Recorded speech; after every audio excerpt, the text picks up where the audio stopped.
Isaac Sidaway, and in this video my group and I are going to educate you about Newton's 3 laws of motion. The first law of motion we're going to focus on is the one that states an object in motion tends to stay in motion, while an object at rest tends to stay at rest as acted upon by an outside force. In this video, you can see that as Isaac pulls the sheet into motion, the object on top of it stays in place, or stays at rest, due to its inertia. Like in the video before, you can see that the object on top of the sheet has a later reaction than the actual sheet being pulled.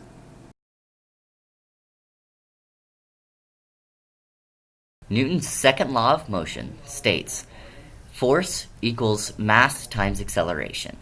This basically means that the more mass an object has, the more force will be required to move the object. A white ball is being pushed into motion with mild force. It collides with the rest of the balls and causes them to also move into motion. Instead of the white ball being pushed towards 15, this time we pushed it at just 1, and we used the same force as we used before.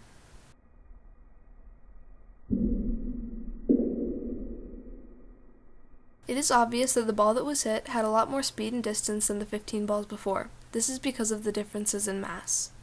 This experiment also goes along with the conservation of momentum. There is no more momentum being used with the second ball, it just doesn't have to share it with 14 of its friends. The last law of motion is the one that states every action has an equal and opposite reaction. Here we have two football players who are going to ram into each other. They are both inflicting force on one another. Therefore, their ending location is mainly in the middle.